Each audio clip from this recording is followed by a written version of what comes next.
Dr. Amanda Reynolds stood before the UN Security Council, her hands steady despite the weight of the moment. The holographic display behind her showed what appeared to be normal solar activity to the untrained eye, but she knew better. She'd spent the last decade preparing for this day. "Ladies and gentlemen," she began, her voice carrying the authority earned from 15 years at the helm of quantum physics research.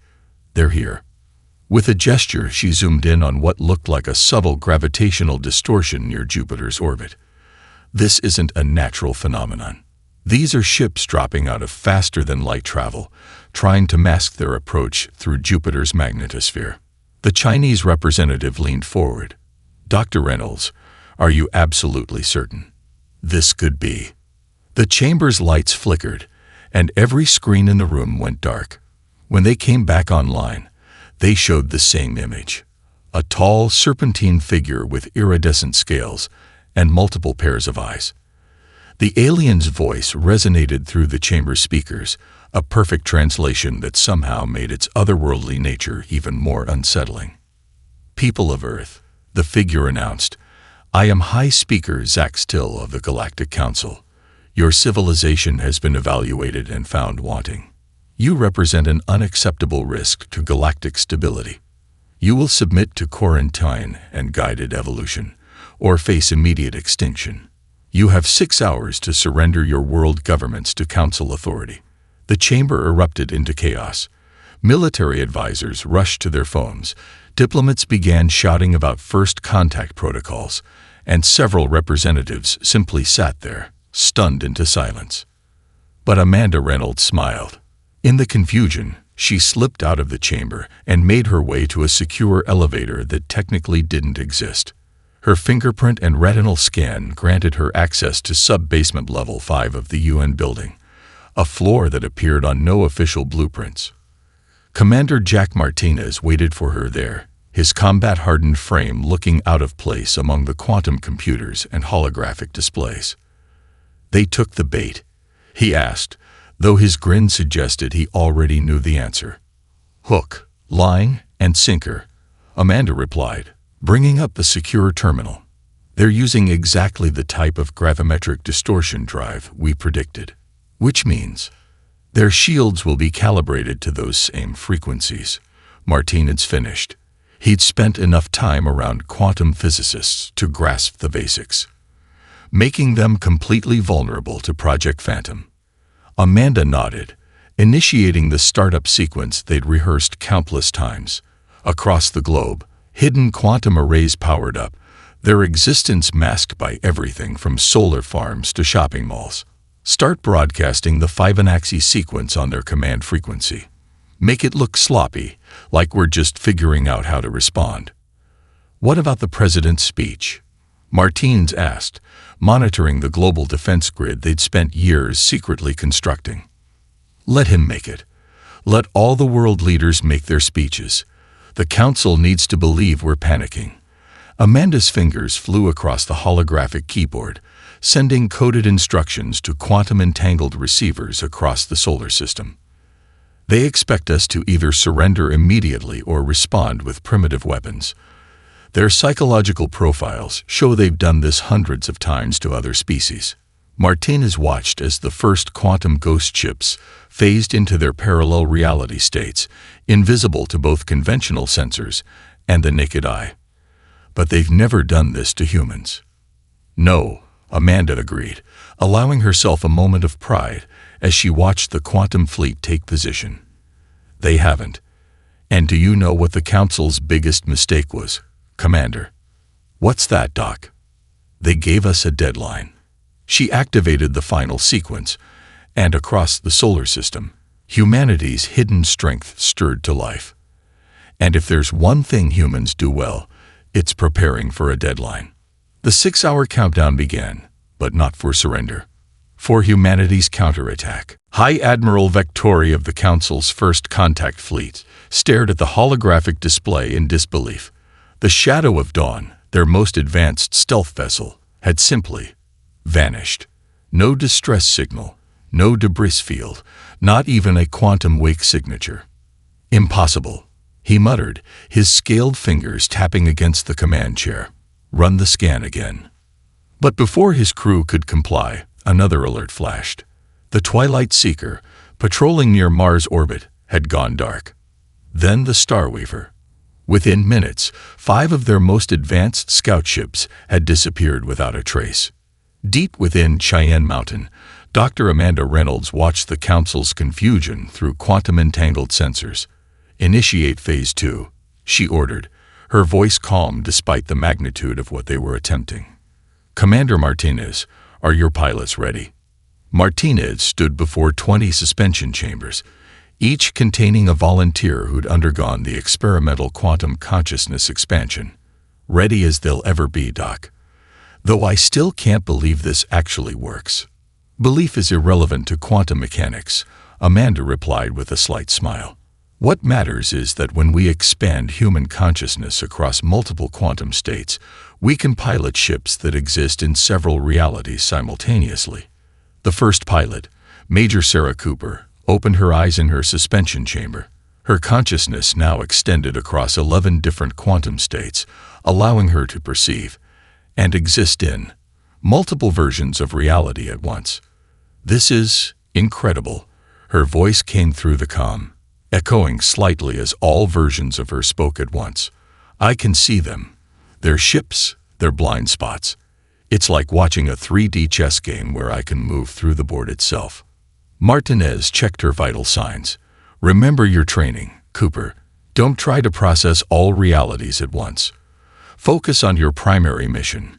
In space, the Council's sensor operators were growing increasingly desperate.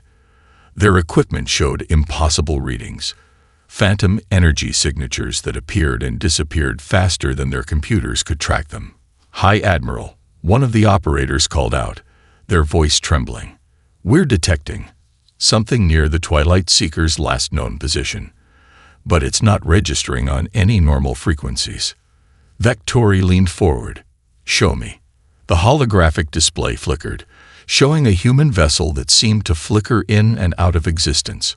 One moment it was there, the next it was gone, only to reappear somewhere else entirely. Their sensors couldn't get a lock because the ship didn't fully exist in any one reality. Back in Cheyenne Mountain, Amanda monitored the quantum field fluctuations. "They see us now," she announced. "Major Cooper, show them what a quantum ghost ship can do." Cooper's consciousness, spread across multiple realities, guided her ship through spaces the Council's species couldn't even perceive. She existed everywhere and nowhere, her vessel phasing between states faster than light itself could travel. With surgical precision, she materialized her ship partially inside the Twilight Seeker's engine room, existing in the same space for just long enough to attach a quantum beacon. "Beacon planted," Cooper reported. "Beginning phase shift for the next target." One by one, humanity's quantum ghost fleet tagged the Council's scout ships with beacons, not to destroy them. Destruction wasn't the goal. Each beacon contained a simple message, broadcast directly into their secure networks. "Your sensors aren't malfunctioning. Your shields aren't failing. You're simply fighting an enemy that chooses which reality to exist in. Consider carefully your next move." Amanda watched the Council's communications light up with panic and confusion. "Well done, everyone. Phase 2 complete." She turned to Martinez. "Now we wait for them to make their choice. Retreat or face something they never prepared for." "And if they choose wrong?" Martinez asked. Amanda's expression hardened. "Then they'll learn why humans wrote so many stories about ghosts. Sometimes, the things you can't see are the most dangerous of all." High Admiral Vectori had never lost a battle in 3 centuries of service. He'd subjugated 17 species and managed 42 peaceful integrations. But as he watched his flagship's tactical display light up with alerts, he felt something alien to his species: fear. Multiple quantum distortions. His sensor chief shouted. They're everywhere." The containment fleet, 5,000 ships strong, had dropped out of FTL at the edge of the Sol system, expecting to find primitive orbital defenses and maybe a few crude nuclear weapons. Instead, they found themselves surrounded by vessels that defied physics itself. In the Cheyenne Mountain Command Center, Dr. Amanda Reynolds watched the battle unfold across multiple quantum states simultaneously. The neural interface crown on her head allowed her to perceive all possible versions of the engagement at once, each one a potential reality they could exploit. "Major Cooper, take Ghost Squadron through Vector 7, she ordered. "Commander Martinez, deploy the phase shift protocols." Martinez's fingers danced across his quantum-linked console. "Doc, you realize we're about to reveal our full capabilities to the galaxy's most advanced civilization." Amanda's lips curved into a slight smile. "Not our full capabilities, Commander. Just enough to make them question everything they think they know about reality itself." In space, Major Cooper led her squadron through dimensional spaces the Council's sensors couldn't even detect. Her consciousness, spread across multiple quantum states, guided her ship through the gaps between realities. "Ghost Squadron, prepare for synchronized phase shift.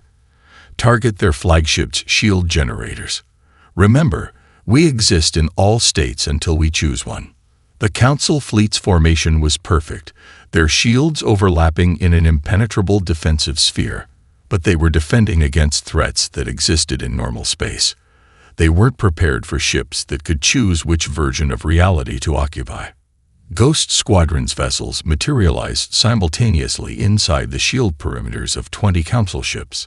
They existed in solid form for precisely 2.3 seconds, just long enough to deploy their quantum-entangled charges. By the first species, Vectori breathed as he watched energy readings spike across his fleet. "How are they?" His words were cut off as the charges detonated. The explosions existed in multiple quantum states at once, bypassing shields calibrated for single reality threats. 20 of his most advanced vessels split apart like overripe fruit. "Fall back," he ordered, but it was too late. The human ships danced through his formation like vengeful spirits, appearing and disappearing at will. Traditional targeting systems were useless against vessels that could choose whether or not to exist in the space where the weapons fired. In Cheyenne Mountain, Amanda watched the Council's perfect formation dissolve into chaos. "Major Cooper, execute Maneuver Theta. Show them what happens when they threaten our world." Cooper's squadron reformed, their ships phase shifting in perfect synchronization. They passed through the Admiral's flagship like ghosts through a wall, their quantum fields temporarily disrupting the massive vessel's atomic bonds. As they emerged from the other side, they left behind a single quantum-entangled bomb. Its existence spread across 7 different realities.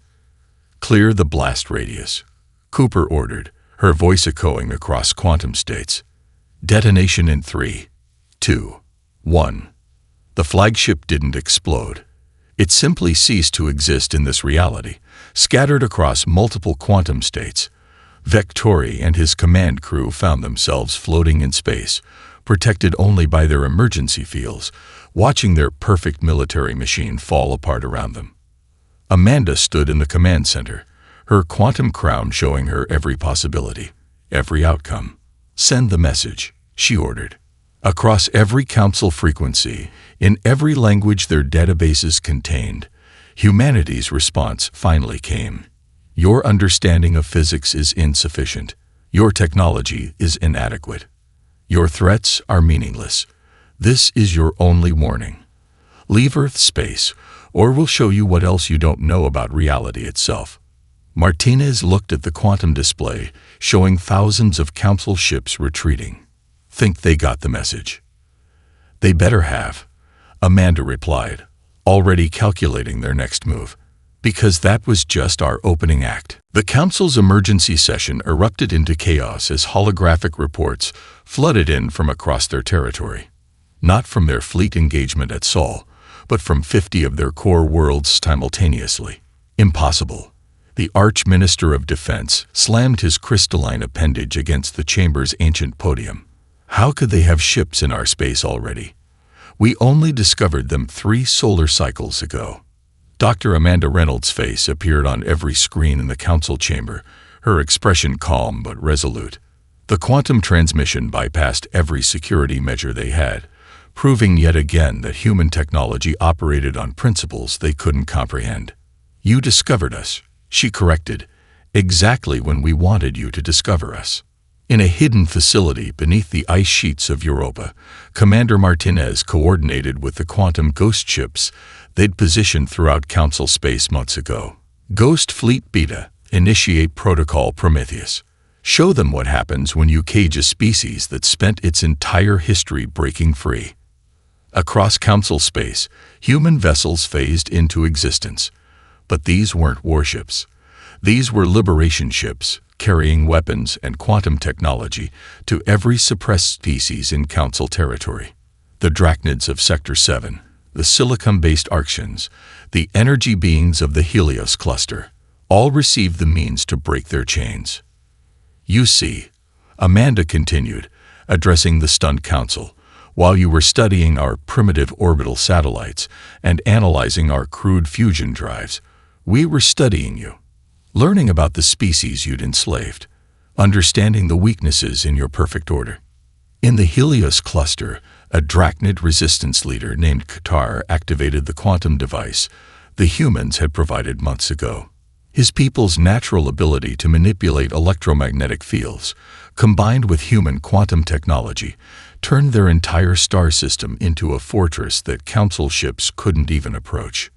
"Ghost Fleet Gamma reports success in the Arxian sectors," Martins reported. "Their quantum processors are online. The Silicon Revolution has begun." The Council watched in horror as their carefully maintained hierarchy crumbled. Species they'd guided for millennia suddenly possessed technology that made their control systems obsolete. The quantum ghost ships had done more than deliver weapons. They'd delivered hope. "Your mistake," Amanda explained to the increasingly panicked Council members, "wasn't in threatening Earth. Your mistake was in assuming that humanity's greatest weapon was our technology." She paused, letting her words sink in. "Our greatest weapon is our ability to inspire others to fight for freedom." In the Europa facility, Martinez received confirmation after confirmation of successful uprisings. "Doc, the Orcs are already rewriting the Council's network protocols. The Drachnids have secured 3 major shipping lanes. The Helios Collective is, well, I'm not sure what they're doing with that quantum tech, but it's impressive." Amanda nodded, her quantum crown allowing her to monitor multiple realities of success. Phase 4 complete. Initiate Phase 5. On every Council world, in every spaceport and government center, the same message began playing. "To all species under Council control, the chains are breaking. The choice is yours. Remain bound by their rules, or join us in writing new ones." The Council chamber descended into accusations and panic. Species representatives who'd been loyal for centuries suddenly questioned everything. The perfect order was shattering. "You don't understand," Amanda told them, her image still crystal clear on their screens. "This isn't just a revolution. This is an evolution.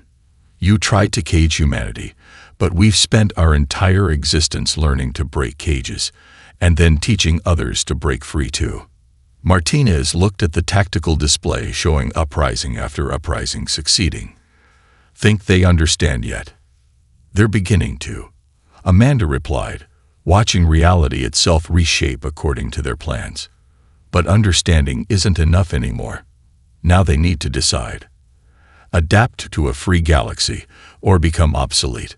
The quantum transmissions from across Council space continued to flood in, each one carrying the same message. Freedom, spreading at quantum speed. The Grand Inquisitor of the Council's Intelligence Division felt his crystalline form vibrate with rage as he reviewed the latest security breach. "Impossible," he whispered, though he'd been saying that word far too often lately. "Check their genetic signatures again." His assistant, trembling slightly, displayed the results. "Sir, these agents, they're showing up as pure Council species, but their behavior patterns." On the quantum encrypted display, they watched as dozens of supposedly loyal Council citizens, military officers, Scientists, even political leaders, systematically dismantled the Council's power structure from within. Each one moved with purpose, with a deep understanding of Council protocols that should have taken centuries to acquire. In the Cheyenne Mountain Complex, Dr. Amanda Reynolds initiated the final stage of Project Sleeper. "Time to wake them all up," she announced, her fingers dancing across the quantum interface. "Commander Martinez, send the activation signal." Martinez nodded grimly. "You know, even after all this time, it still amazes me that it worked. That we could actually transfer human consciousness across species barriers." "Quantum consciousness transfer," Amanda corrected him, watching as green lights flickered across the global display. "We didn't just transfer minds. We gave our operatives the ability to live entire lives as different species, to truly become them while retaining their human mission." Across Council space, sleeper agents awakened to their full consciousness. They weren't just spies pretending to be Council species. They were Council species with all the memories and experiences of a life lived, plus the added awareness of their human mission. Captain Cavol of the Council Defense Fleet, respected veteran of 3 centuries, suddenly remembered another life. One where she had been Dr. Sarah Martinez, the first volunteer for the Consciousness Transfer Program. Without hesitation, she locked down her entire battle group's weapon systems. The beauty of it, Amanda explained to the increasingly desperate Council through their quantum link, is that they're not pretending. Every memory, every relationship, every moment of their Council lives is real. They've lived those lives fully. We just gave them an additional perspective. In the Council's most secure research facility, Chief Scientist Anx Terra, who had also been Dr. James Chen, systematically began releasing classified files about the Council's past subjugations, centuries of carefully hidden atrocities exposed in minutes.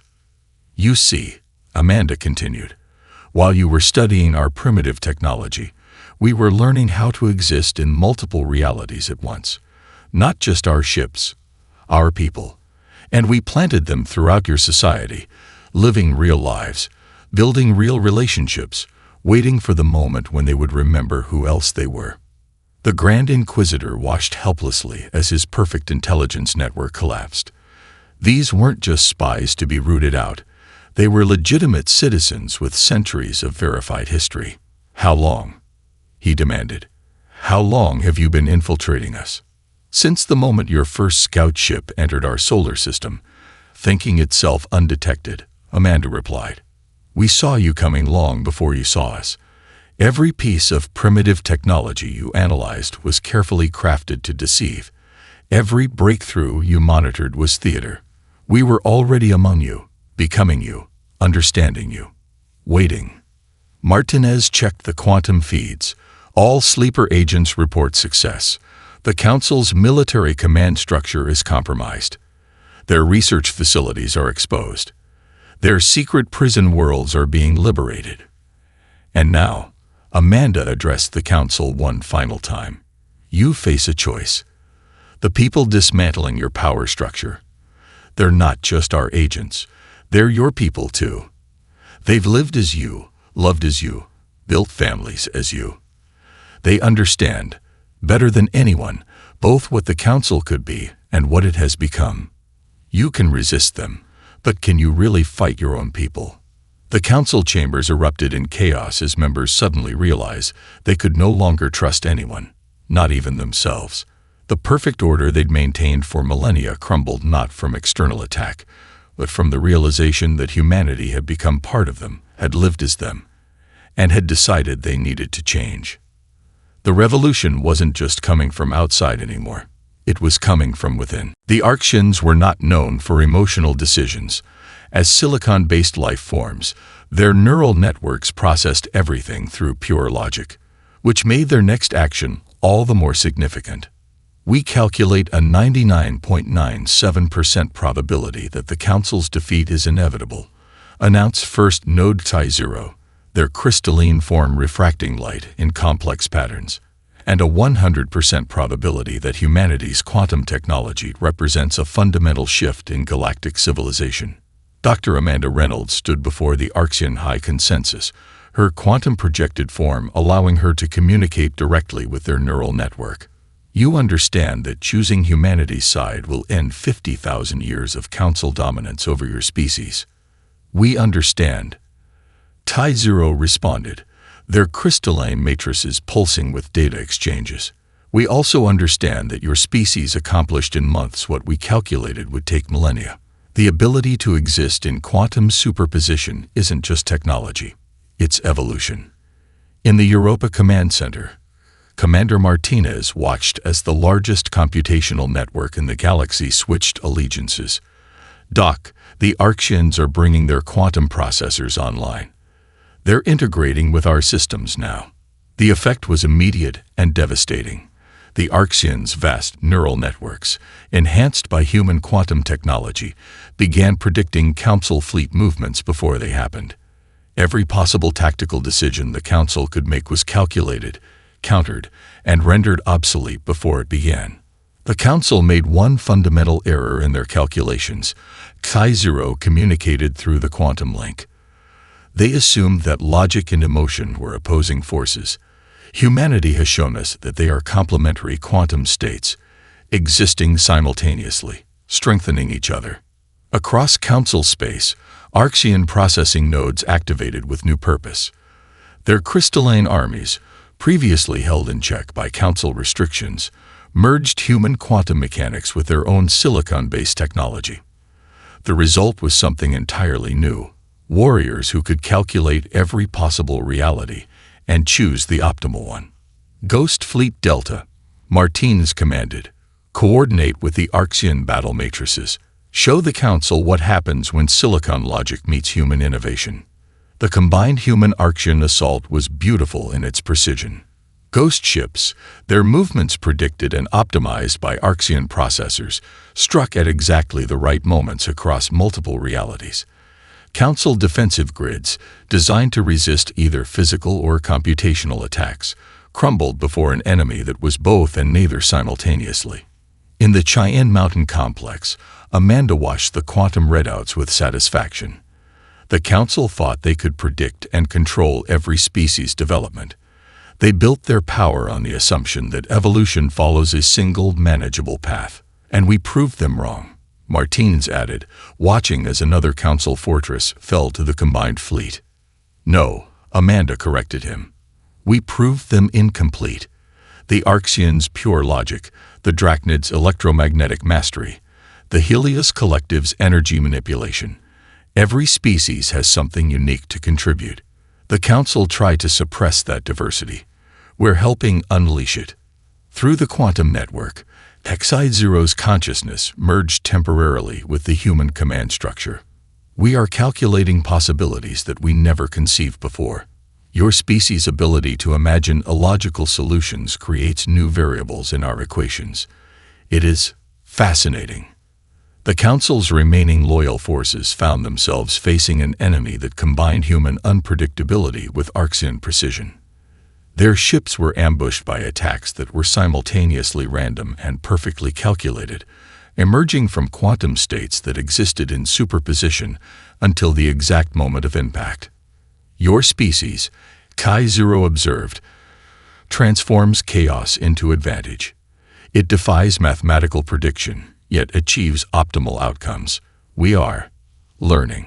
Amanda smiled at the silicon being's attempt to understand humanity's contradictions. That's because freedom isn't about perfect order or pure logic. It's about the potential for change, for growth, for surprise, even for silicon-based life forms. As the combined fleet pressed their advantage, the message spread across the galaxy. The species the Council had tried to categorize and control were breaking free, each in their own unique way. And humanity wasn't just leading the revolution. They were showing each species how to fight in their own style, with their own strengths. The age of uniformity was ending. The age of quantum diversity had begun. The Grand Arbiter of the Council stood before the emergency session, his ancient form trembling with barely contained rage. Initialize the Star Killer, he commanded. Target Saul. Let history remember that we gave them a chance to submit peacefully. Deep within the Council's most secure facility, the massive weapon powered up. Built using technology stolen from a dozen subjugated species, the Star Killer could induce artificial supernovas, turning a system's own star against it. It had only been used twice in Council history. Both times, the targeted species had surrendered before their sun exploded. In the Cheyenne Mountain Complex, Dr. Amanda Reynolds watched the energy reading spike. "Right on schedule," she murmured. "Commander Martinez, is the quantum web ready?" Martinez checked the final diagnostics on humanity's ultimate defense system. All nodes are synchronized. The Arxians confirmed their processors are integrated. The Drachnids have their electromagnetic fields at full power. Even the Helios Collective is lending their energy manipulation expertise. They're about to learn the true purpose of those quantum beacons we planted months ago, Amanda said, her quantum crown lighting up as she interfaced with the system. They weren't just for tracking. They're nodes in the largest quantum entanglement network ever created. The Star Killer's energy beam lanced out toward Sol, a weapon designed to turn their sun into humanity's execution chamber. The Council chambers watched in anticipation, expecting either immediate surrender or imminent destruction. Instead, Amanda smiled. Activate the quantum web. Across the galaxy, thousands of quantum beacons activated simultaneously, each one, carefully placed near stellar bodies throughout Council space, created a vast network of entangled points. Sol wasn't just connected to itself anymore. It was quantum entangled with hundreds of other stars, including those in the Council's core systems. Fun fact about quantum entanglement, Amanda broadcast to the stunned Council. When particles are entangled, what affects one affects them all. And thanks to your own arrogance, we've had months to entangle your entire empire's stellar network with ours. The Star Killer's energy reached Sol's outer layers, but instead of inducing a supernova, the energy dispersed across the quantum web. The Council watched in horror as their own core world stars began to fluctuate, the weapon's power distributed equally across all entangled systems. "You can't," the Grand Arbiter shouted. "You'll destroy everything, your world included." "No," Amanda corrected. "We've just ensured that any attack on one becomes an attack on all. The Star Killer's energy is being distributed across so many systems that no single star will reach critical mass. Simple quantum physics, or as you might call it, mutual assured survival." Martinez watched the energy reading stabilize. All systems holding steady, Doc. The Arxian calculations were perfect. The energy distribution is exactly as predicted. In the Council chambers, reality sank in. Their ultimate weapon hadn't just been neutralized, it had been turned into a galaxy-wide demonstration of their own vulnerability. They couldn't destroy Earth without destroying themselves. "This is your final lesson," Amanda addressed the Council. "Earth isn't just one world. We're now quantum entangled with every major system in your empire. Your fate is literally linked with ours. The species you tried to suppress are now part of a network that ensures everyone's survival depends on everyone else's." The Grand Arbiter slumped in his ancient throne. "What are your terms?" "The same as they've always been," Amanda replied. "Freedom. Not just for Earth, but for every species. A new galactic alliance where diversity is strength, not a threat to be controlled. Where each species develops according to their own path, not your predetermined script." The quantum crown showed her every possible reality branching from this moment. In every one where the Council refused, their own weapon's energy would tear their empire apart. In every one where they accepted, a new form of civilization would emerge. Quantum entangled, diverse, free. "Choose quickly," she advised them. "The laws of quantum physics don't care about politics. Either we all survive together, or we all face the consequences together. That's what real unity looks like." In the silence that followed, the fate of galaxies hung in quantum superposition. Destruction and rebirth, entropy and evolution, all waiting for the Council's next word to collapse into a single reality. 3 months after the Star Killer incident, Dr. Amanda Reynolds stood in the newly constructed quantum assembly chamber on neutral territory, a space station orbiting a binary star system. The chamber itself was a marvel of combined technologies: Archean crystalline architecture, Drachnid electromagnetic fields, Helios energy matrices, and human quantum engineering. The irony, Commander Martinez noted, standing beside her as representatives from 100 species filed in, is that the Council spent millennia trying to force unity, and we achieved it in months by embracing diversity. Amanda watched as former Council species mingled with newly liberated ones, each bringing their unique perspectives and technologies to share. That's because they never understood the difference between unity and uniformity. The Archean First Node Chi-Zero approach, their crystalline form now incorporating quantum-sensitive matrices. Our latest calculations show a 97.3% success rate in implementing the new quantum network protocols. The remaining 2.7% variance appears to be creative improvements by member species. Good, Amanda smiled. Those improvements are exactly what we want. The network should evolve naturally, not conform to rigid specifications. The former Grand Arbiter of the Council, now serving as just one voice among many, took his place in the chamber. His once imperious bearing was gone, replaced by something approaching humility. I must admit, he addressed Amanda, when you said humanity would rewrite the rules of galactic civilization, I didn't expect this. The chamber's central platform activated, displaying a real-time map of the quantum network, countless points of light connected by threads of quantum entanglement. Each point represented a star system, each thread a connection that ensured mutual survival and cooperation. The Council's fundamental mistake, Amanda explained, taking her place at the speaker's podium, wasn't in seeking unity. It was in trying to enforce it from above. Real unity grows from below, from the connections species choose to make with each other. Martinez watched as the former Council species, the ones who'd once enforced rigid hierarchy, now eagerly shared their knowledge with races they'd previously suppressed. The Drachnids were teaching others about electromagnetic field manipulation, while the Helios Collective shared insights about energy state transitions. The quantum network isn't just about defense anymore, Amanda addressed the assembly. It's become the foundation of a new kind of civilization.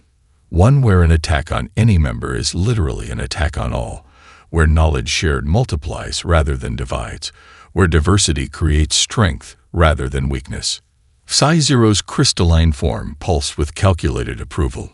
We are discovering that the illogical human tendency to embrace chaos leads to optimal outcomes we could never have predicted. It is enlightening. The former Grand Arbiter rose to speak. For millennia, the Council sought to prevent chaos by controlling evolution. We saw diversity as a threat to stability. But you've shown us that true stability comes from adaptation, from the freedom to change and grow. Amanda nodded. Because quantum mechanics teaches us that reality itself exists in superposition, multiple states, multiple possibilities, all existing simultaneously, until observed. Why shouldn't civilizations work the same way? The chamber hummed with energy as species after species ratified the new quantum accord. Not a set of rules imposed from above, but a framework for cooperation grown from shared experience and mutual respect. You know what the best part is? Martins asked quietly. What's that, Commander? We didn't beat the Council by being stronger or more advanced. We beat them by showing everyone a better way to exist. We turned enemies into allies just by letting them be themselves. Amanda watched as former rivals shared technologies, solved problems together, and built something entirely new. The quantum crown showed her countless possible futures branching from this moment. And in every one where this alliance held, the galaxy flourished in ways the Council never could have imagined. That's the real lesson humanity taught the galaxy, she said. True power isn't about control. It's about potential. And when you let every species reach their full potential, reality itself expands to accommodate the possibilities. The future wasn't written in stone anymore. It existed in quantum superposition, ready to become whatever they could imagine together.